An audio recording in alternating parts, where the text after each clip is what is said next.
Good afternoon, everyone. Welcome to Switching Your Payment Plan Provider. I'm Chris O'Shea. I'm the Head of Marketing at Samera, and I'm joined by Simon Reynolds, who is the Managing Director at Patient Plan Direct. Good evening, Simon. Good evening, Chris. How are you? Thanks for having me on. Appreciate it. No, thank you very much for joining us. Right, so today we're going to be talking about how you can save money by switching your payment plan provider. So we've got a couple of slideshows. We'll be doing some questions, and if you have any questions, then please do send them in. There should be an option to send them via the system itself, or you can just email them to me at chris@samera.co.uk, and I've got my emails open, so I'll be keeping an eye on them. Right, so let's get started, essentially. Right, so just a little bit about me first. I'm the marketing manager at Samera. I've been here for over 4 years, nearly 5, and I used to work at the BSG. I ran their communications and committees. And if you want to contact me about anything about this event tonight or any events in the future or any marketing, then my email's there, chris@samera.co.uk. So tonight we'll be talking to Patient Plan Direct. They're one of the partners of the Samera Alliance. So the Samera Alliance is one of the fastest growing dental buying groups in the UK. The idea is to bring together dentists, leading suppliers, basically everyone in the industry, and to buy together to use the leverage to get better deals, to provide services you might not even think of. So a little bit of rundown. Level 1, you'll get consumables and PPE. You'll get discounts to them. That's free to join. So you're literally just saving money for no cost to yourself. And you also get full spending analysis for your dental practice. And level 2 will then give you exclusive deals and pre-negotiated discount rates from things like utilities, IT services, and pretty much anything you can think of. If you needed to run a business, the Samera Alliance can probably help you. Right, so let's get started. Right, so Simon, can you briefly describe what we mean when we talk about payment plans, payment providers, that kind of thing? Yeah, sure. It's a good question, Chris. And I think sometimes people can often get it confused with patient finance, which is what it's not. So we're not breaking down the cost, for example, of a treatment plan. A payment plan really is designed to break down the cost of regular care at a dental practice. And there are 2 core types of dental plans. So you've got your full care plan, or what maybe some people may be familiar with, a capitation type plan. This includes where we band a patient dependent on the state of their oral health and the potential of required treatment moving forward, and they pay a representative amount to access their routine care and also routine treatment. Now, that's very much what the whole concept of a dental plan was way back when Denplan, which I'm sure a lot of people are familiar with. These are the guys that brought the dental plan concept to market. That's a very old school plan, a much more popular plan these days, and much more popular in terms of benefit to the practice and benefit and appetite from consumers, is more a membership or maintenance type plan. So your typical maintenance type plan would be 2 checkups, 2 hygiene visits, a nominal discount off any treatment that may be required but perhaps isn't included, and some other benefits that practice may opt to incorporate in that. And then it's just a monthly payment that's collected by direct debit. As the dental plan administrator, we facilitate that. We also, alongside the other plan providers in the market, all of us tend to include an A&E benefit as an added value proposition to the patient.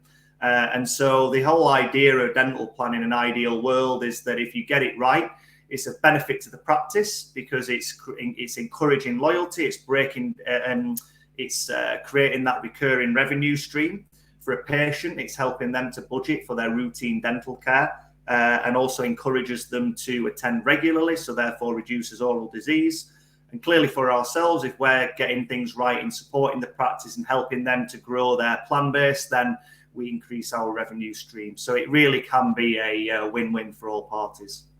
Okay, fantastic. But if people already have a payment provider, like, why would they switch? Is it going to be a hassle? Is it going to be a headache to do?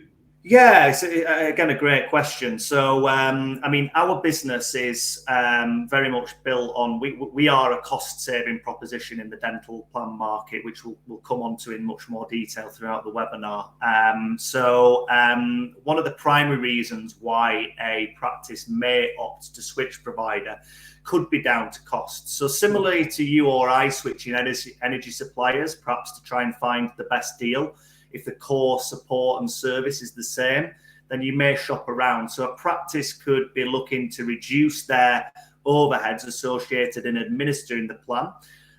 But it could also be around service and support. Each and every plan provider may have a slightly different tact and service proposition that may suit different dental practices. I'll come on later to going into a little bit of detail around what the service proposition is from Patient Plan Direct, which is going to be right for some practices, and for other practices, they may opt to work with another plan provider and the service mix that suits them. And sometimes it can be a combination of both service and cost. Clearly, I think what we are now really demonstrating, having been in the market for almost 15 years, is that just because we are a lower cost proposition, so our admin fees can often be 2 to 3 times less than other plan providers. But there's a reason for that, which I'll come on to explain. But that doesn't necessarily mean that there's an inferior service. We genuinely believe now we've built a team and a technology and a service proposition that does provide the support and expertise that a practice needs to reach their plan-related objectives. Okay, that's brilliant. So you've spoken about like the simple switch. What's that? Like, essentially, what's the process? How does? No, absolutely, yeah. So, I think you touched on before, Chris. Is it a hassle to switch plan provider?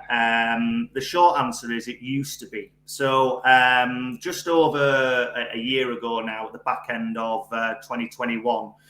There was a change in banking regulation that we actually fought quite hard to try and bring about, because in the world of direct debits, there's a facility whereby you can switch direct debits between providers in the background, which makes the whole process a very efficient one and just benefits for ease of life for all parties. Prior to that, switching plan provider meant that, in essence, say a practice is with let's think of the major plan providers, Denplan, Practice Plan, DPAS, or ourselves, and wanted to switch to another provider. In essence, they would have to give notice to their existing provider, write to all patients, and effectively get them to recommit to the plan. As such, it was quite a cumbersome process. It did work, and it can work, but it was a cumbersome process. There was a call to action required from the patient. It could be admin heavy sometimes for the practice team. And there was a big fear of patient drop-off as a result of going through that transition. And therefore, even if there was perhaps an appetite to switch provider to either enhance service or to cut costs, practices sometimes felt tied to a provider because of that cumbersome process.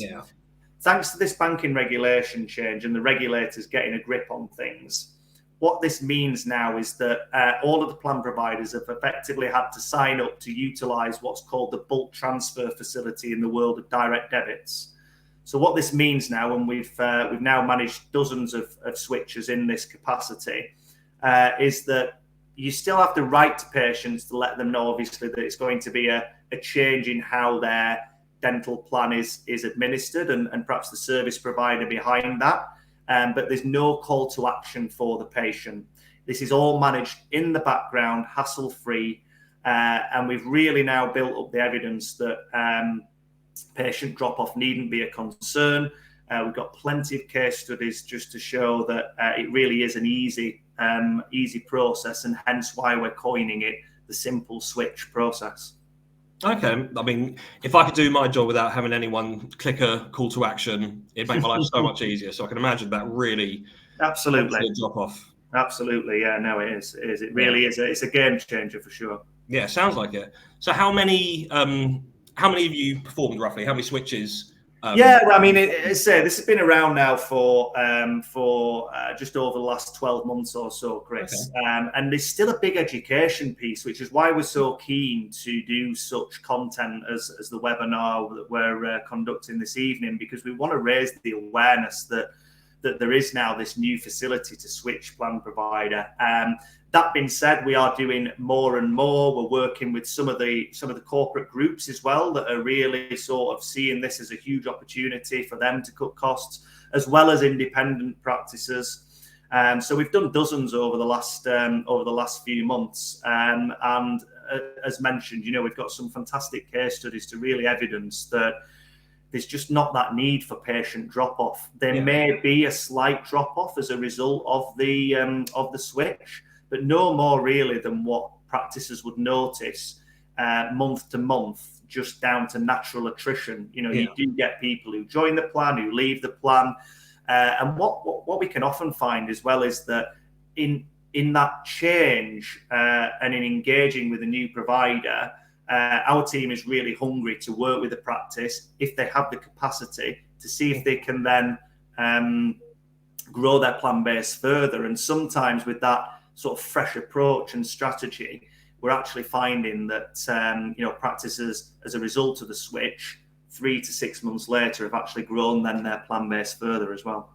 Oh, brilliant! And those case studies, are they available to view for people on your website? Yeah, no, absolutely. We're building a few of them up now. I've got one that I'm going to just show you shortly, Chris, with one of our client practices, and how they found the process and the results they've found as after going through the simple switch in moving across to ourselves. Okay.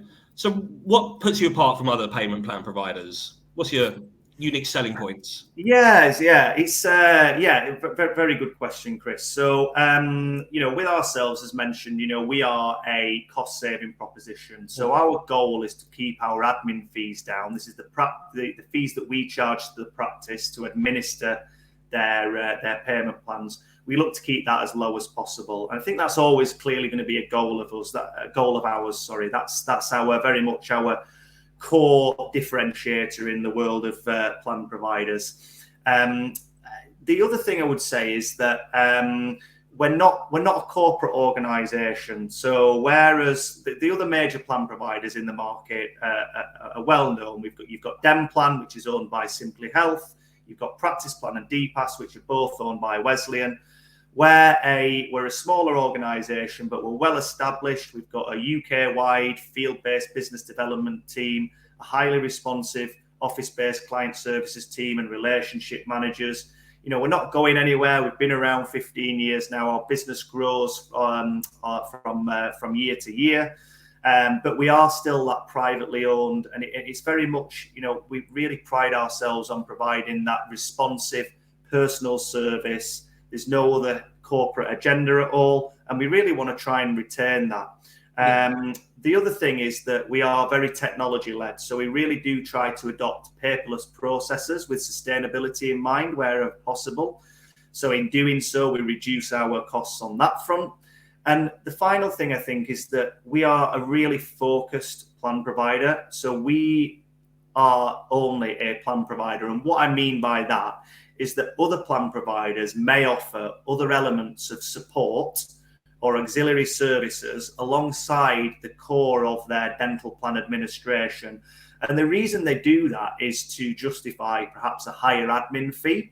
Mm-hmm. And what I would say is that for some practices who utilize those other areas of support, then the admin fees may represent good value. And this is what I mean about, for some practices, perhaps working with Denplan, where they offer support around compliance, or they have their accreditation piece, or they offer other bells and whistles, for want of a better term, then maybe that may be the right plan provider for them.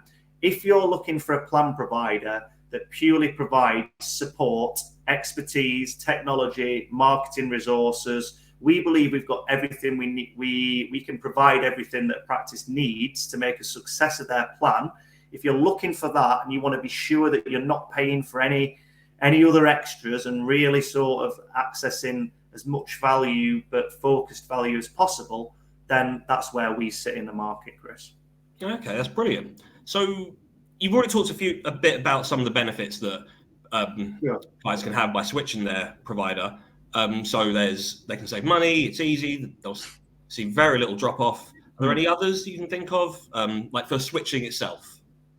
Yeah, I mean, interestingly, as I mentioned, you know, a lot of the time, historically, practices have moved to us, and the rationale has really been around looking to cut costs, and that's a really important consideration at the minute when we're living in a tough world, you know, in a recession environment, with the cost of living's going up, businesses becoming harder to make commercially viable. Then all businesses, not just dental practices, really need to look at their costs and manage them as effectively as possible. But alongside that, you really do need the service and support. And what's been really surprising to myself and the team over, particularly the last 12 months, is that people have been moving to us for the service and support as well. I think we seem to have built a good reputation for being very responsive, and we've got a wealth of experience in terms of some of the business development team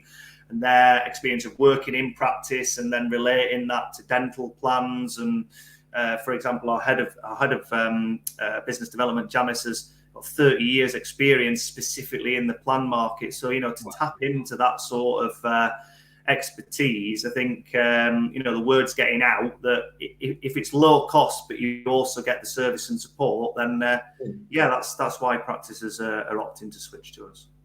No, absolutely. That sounds brilliant, especially if you've got that much wealth of knowledge to draw on. That's fantastic. So what is it about PPD that really lets you offer lower fees to everyone else? Because you said it's not a cut price, it's not yeah, it is really just that focused support, Chris. So, you know, whilst we don't offer, and we're very transparent in that we don't offer support around compliance. We don't offer, one plan provider in particular takes their key clients away to Spain every year, and you know, they have a big jolly, and look, you know, that's and it works for them, and it's a fantastic retention tool, and there's nothing wrong with that. But if a practice isn't looking for that and they just want value from a plan provider and that focused support and safety, and that they're accessing the expertise that they need, then, you know, that's really how we set ourselves apart. Okay, that's brilliant. Fair enough. So how much do you reckon an average practice could save? Like, what does it look like? How much they're going to save? Is it worth doing, essentially? Yeah, no, absolutely. So I think that's a great opportunity to segue into just a short presentation I've prepared, Chris, which I'll just go ahead and share my screen. Yeah, no problem. Yeah, so I'll just talk really briefly over what the simple switch process looks like, and then an idea of the sort of savings that a practice can make. So let me just go ahead and share my screen. Hopefully you can then see my. Spare me a second. That's okay. The dangers of technology. Absolutely, yeah. Where are we? Is this going to come up? Does it not want to play a ball? 2 seconds. Oh, it always happens on the night. There we go. Right. Oh, it's disappeared now. There we go. Right. You can see my screen? Yeah, that's coming up now. Yeah, okay. And I'll just, and if I share the full presentation, you can see that now, can you? Yep, absolutely. Yeah, okay. So yeah, just talking through the simple switch process. So the first thing that we would do is just really identify, when we engage with the practice, we want to identify what is their strategy. Is there an opportunity for them to grow their plan base? Are they just looking to retain what they've got? How can we support in whatever their plan related objectives are? We'll then determine a timeline. So typically when giving notice to another plan provider, the notice period required is 3 months. So it would be a 3-month window when effectively you're writing to patients to let them know when the switch is going to happen. There's nothing for them to do, as we'd said, and then the switch happens in the background. So we'd really set that timeline out with a practice. We'd then inform the current plan provider, so giving that notice. We'd make time for the team training. So we want to make sure that the practice team are fully familiar with what's happening, when it's happening. If some patients may ask questions, quite often it's just to clarify something. There's nothing. There's always going to be a few patients that will ask a couple of questions, so we'll ensure that the team is fully informed and comfortable in doing that, clearly with our support alongside that throughout the switch process.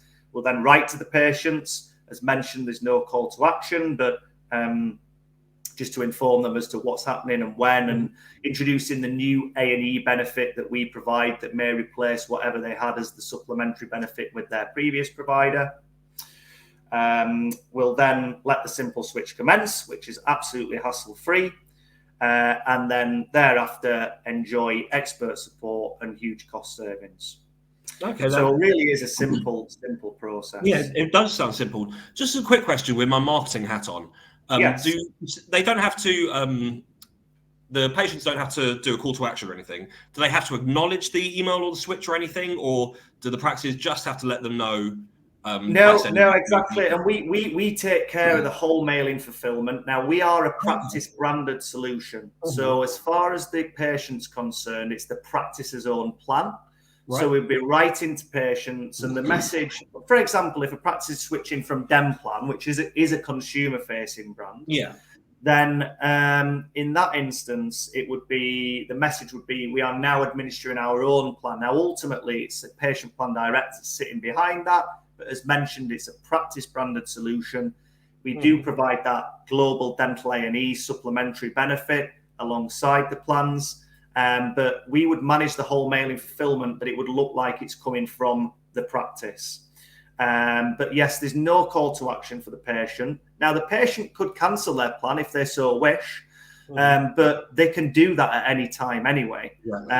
So, and as I say, we've now built up an abundance of case studies to evidence that patient drop-off really needn't be a concern, no more than the monthly attrition that practice experiences month on month.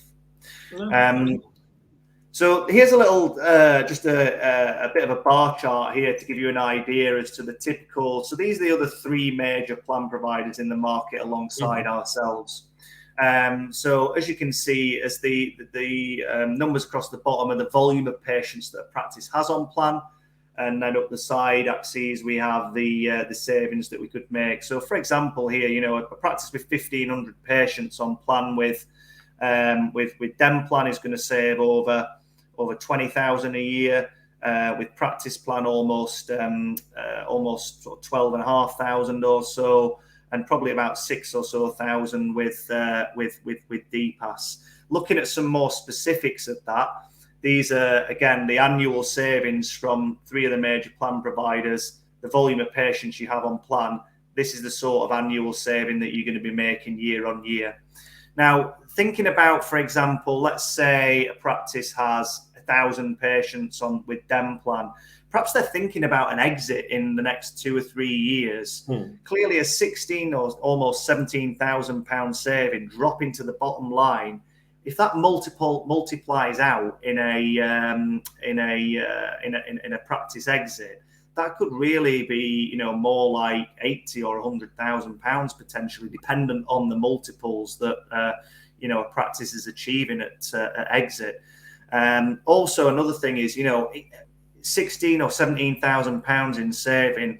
If you were to generate that via revenue from treatment and you factor in your margin and the costs, that's going to be significantly more revenue that you would have to add to your practice. So it really is a simple way to make a big financial impact on your practice. Wow! And this is just one of the case studies, Chris, that I was mentioning. So this is one of our clients that switched to us, thinking the summer last year. Smile Stories. They, after 3 months following the switch, they increased their plan numbers by 17%, and after 6 months, it was at 22%.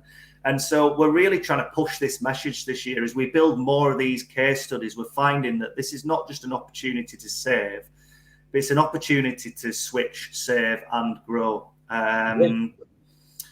So yeah, it's and I think the final slide I've just got here, Chris. You know, we are the UK's most cost-effective major dental plan provider. And just to summarise some of the sort of benefits of working with us, so we've got a really transparent fee structure. We're the only one to actually put our fee structure of the major plan providers on our website. It's a really simple tiered fee structure.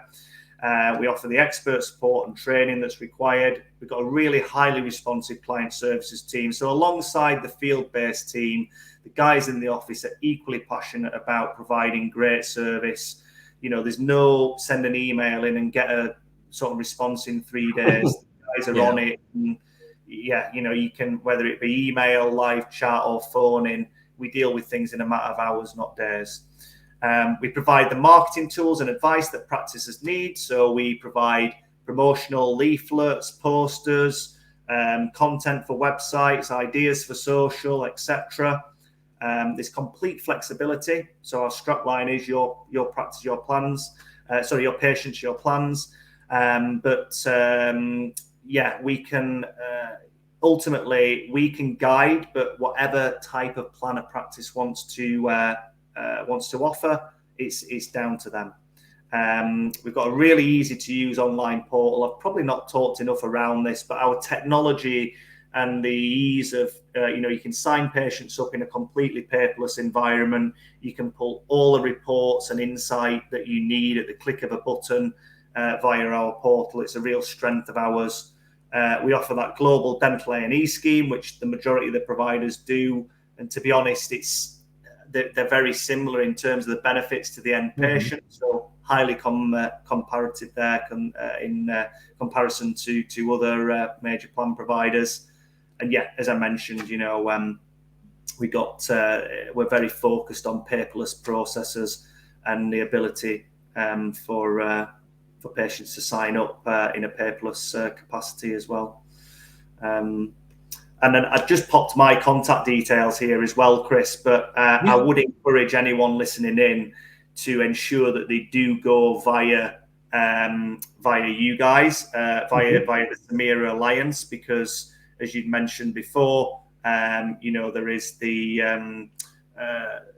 there is discounts that are available in doing that. So if anybody does want any more information, feel free to contact me. But the best way is to go through you guys, through the Samira Alliance, and I know you guys will then feed them through to ourselves. Oh, of course. Yeah. So if anyone is interested, you can either go on the website and or phone us. But if you go on the website, you can book a consultation. Do it with Gurpreet, and the option will be either for the buying group or for the saving money in your practice. Either one will work. Talk to Gurpreet or myself. You can email me, and we'll make sure that you get put in the right hands. So we did ask people to send in some questions, and we have actually had one or two. So let's try and go through those quickly. So I think this is off the back of the one when you mentioned that you'll do all the branding for them and send all the information out. So what marketing support do you provide? Yeah, so as mentioned, Chris, we're a practice branded solution. So any marketing material is going to be in the practice's own branding, and the plan proposition will be as if it's the ABC dental practice plan. So we provide, as standard, we provide some nice A4 promotional leaflets, which act as a nice reference point and perhaps something for a patient to have a read over whilst they're waiting for an appointment, and also a bit of a crib sheet for the practice team to be able to communicate the benefits of the plan to patients. We also provide some posters which practice can put up in their practice wherever to highlight the benefits of the plan. We provide content for social, we provide content for websites, and we're really building up our marketing asset library all of the time. But the main thing what I would say is that from a marketing perspective is not we're really strong advocates of not hiding behind a leaflet, for example. So the key for us is getting the practice team engaged, training them on understanding the benefits to the practice and to the patients, and being really comfortable in communicating. And I know some people see it as a dirty word, but selling the plan to patients, selling the plan to patients. Get my words out, because then, and if the plan proposition is, which again we will support in ensuring it is the right proposition, it genuinely will be of benefit to patients. It will save them money. It will encourage regular attendance. It'll offer them benefits, and it's going to reduce the risk of oral disease. So why wouldn't you want to sell a patient something like that? So for us, from a marketing perspective, it's really focused around that. It's around ensuring that the team are fully knowledgeable around how to promote the plan to patients. Okay, brilliant. Right, let's go through a couple more of the ones we've got. So there's one here, how can I sign up? I think that one came in a little bit earlier, so I think we've covered that. You can either come through us, you can go directly to you, but essentially book a call with Gurpreet or email me or phone, go on our website, go on Patient Plan Direct's website, and we'll all make sure that you get put in the right hands. Anything to add to that one? No, I don't think so, Chris. No, I can see there's one just come up in the chat here. How much staff time does it take to register the patient on the online portal? Literally seconds. So there are a few options as to how this can be facilitated as well. So ultimately, it's an online direct debit form. So you're capturing the patient's name, address, email address, bank details, and which plan they're joining. You submit all that onto the form. You click the next step. And what we do is we do what's called a real-time modulus check. So we check that the direct debit bank details are correct. So that lessens the chance of any failed collection in the first instance. It'll flag up if there is anything. You can just go back and clarify with the patient and rectify that. And then once that's done, then click submit and you're all signed up. The patient receives a confirmation email. It's then live in the practice's portal. And it really is as simple as that. So you can sign patients up as and when they're in practice. You can sign them up over the phone, but we can also provide an online link for a patient to join the plan in the comfort of their own home. So you may have that on your website, or you may have that in a patient e-shop that goes out regularly, and the option for them to sign up. Or perhaps, it's a new patient that's come in, and or perhaps a TCO is following up with them via email and providing that link as an option for them to, and clearly the practice gets a notification as and when and if that happens. Okay, brilliant. I think we can see we've got another one that's come in on the chat. What is the average monthly patient fee? Is that determined by the practice? It is absolutely determined by the practice. Now, again, we can help with this. Taking a membership or a maintenance type plan, which is right at the beginning of the webinar I touched on, is the much more popular type of plan these days. In fact, I can't recall a new plan launch instance where we have launched a care or capitation type plan. When practices switch to us from another provider, we do sort of inherit, for want of a better word, patients that may historically be on that type of plan. But taking a membership maintenance type plan, so the typical one would be 2 examinations, 2 hygiene visits, a nominal discount off treatment, and access to our global dental A&E scheme. There may be some other plan benefits that the practice decides to incorporate in that, and again, we can feed ideas into that, but ultimately it is down to the practice's decision. But a plan, what we call a 2 and 2 plan, that would typically be anywhere in the region of, say, between £13 and £20 perhaps, and that's going to vary dependent on where the practice is geographically, what the demographic of their patient is, and it should really always work back from their private fee per item pricing. Whatever the cost over a 12-month period would be for a patient to be paying on a fee per item or pay-as-you-go basis, in an ideal world, the plan should work out ever so marginally more cost-effective if they join the plan. So say, for example, if 2 exams, 2 hygiene and x-rays cost £240 over, if they were paying pay-as-you-go over the year. Mm-hmm. So that would be, if you divide that by 12 months, that would be £20. So you may position a plan to say, well, our plan is £19.95 per month. And then a key message to help to promote plan would then be, join our plan.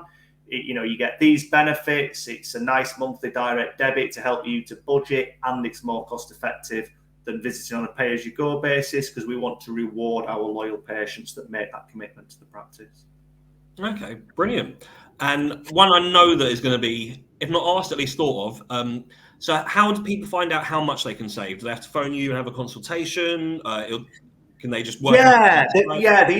The easiest thing to do, I would always encourage, look, people buy from people, and we've got regional business development managers, and you've got to be confident in the person that you're going to be. Our team is much greater than just one individual that you're going to be liaising with, but that will be your main point of contact alongside our client services team and marketing team. So I would just encourage to have an exploratory conversation. There is actually a tool on our website, a savings calculator, which I can share with you, Chris, and you can share with. I'll send that out. I'll send that out to everyone after the recording of the webinar. No problem. Perfect. So that's just you can just slide it along, and it'll give you a rough idea as to the volume of patients that you have on plan, and how much you would likely save based on the sort of the rate card fees that we know our competitors charge. The easiest thing to do would be just to contact one of the team. We can have that conversation with you. If you're not sure what you're paying your existing plan provider, we can help you to find that out from the monthly schedules that you get, and then we can give you a very accurate breakdown of what you would be likely to be saving month on month or year on year. Oh, fantastic. And I've got one, probably a silly question, but we've talked today a lot about switching plan providers. But if people don't already have a plan provider, they can still come to you, though, can't they? Absolutely. Yes, they can. They can. So, if you want to launch a plan for the first time, whether that just be maybe you're a fully private squat practice, you've just opened up, I would strongly recommend introducing a plan to try and tie that patient loyalty in and present that value proposition to patients. Or you may just be a mixed practice that is looking to gradually introduce more private patients alongside delivering NHS care. A plan can be a great vehicle to achieve that. The other thing that's keeping us super busy at the minute, Chris, alongside working with practices that are switching from another plan provider, is supporting practices in converting from the NHS. So again, we are working with dozens of practices that are handing back their NHS contract. They just can't make it work anymore. It's not commercially viable. It's too stressful an environment. And in doing so, introducing a plan as a vehicle to make that transition is very proven. And that is a big life-changing move for a practice. But we have we've got the expertise and the team and the tools as well. So, we can take your NHS contract, plug that into the financial viability calculator that we have, and it'll spit out how many plan patients you would need, what that revenue would generate, how much time that would leave for doing private treatment. And we can really break it down to give a very thorough projection as to what that may look like. And then if you do want to go ahead, then we provide extremely thorough training, and again, getting heavily involved in supporting with the patient communication and team support to make that a successful transition. So, that's another busy part of the business at the moment. Yeah, I'd imagine. Sounds like something we might be able to do another webinar on. Absolutely, absolutely. It's there's a lot of interest and appetite out there for it. So be very happy to come back on and have a chat with you about that. Yeah, I look forward to it already. Right, just check in. I can't see any more questions on the chat, and I haven't got any more emailed to me. So if no one's got any more questions, do you have any more points to make? Any final thoughts? No, I don't think so, Chris. Other than that, as I say, the simple switch process really is a game changer. You know, I would just encourage a practice, just have a conversation with us, even if that gives you comfort that you're working with the right plan provider and you stick with where you're at. It's always good just to go through that cost benefit analysis on a regular. It's good business practice with all your providers on a every now and again. So even if it's just a process just to explore, and you decide to stick where you're at, then there's nothing to be lost. But if you do decide to switch, it really is simple and a great way to save your practice money. Brilliant. So I'm guessing the bottom line is you can save money, won't lose patients. Why not? Exactly. Sounds like a no-brainer. Yeah, absolutely. No. Brilliant. So just to end, I'm just going to pop up one last contact page so you can all see that. So as we said, if you're interested, then contact us, give us a call. The number's right there. You can go on the website, book a consultation, or you can email Gurpreet, who's the Samara Alliance manager, directly. Or you can email me at chris@samara.co.uk. But no matter which option you take, we'll make sure that you get put in the right hands. Right, so I think that's all for this evening. So thank you everyone for joining us, and thank you Simon for talking with us. Very much enjoyed it. Cheers, Chris. Really appreciate your time. Thanks everybody for joining, and yeah, look forward to hopefully following up with a few of you. Brilliant. Look forward to the next webinar as well. Cheers. Thanks, Chris. Have a good evening. You too. Bye now. Goodbye, everyone.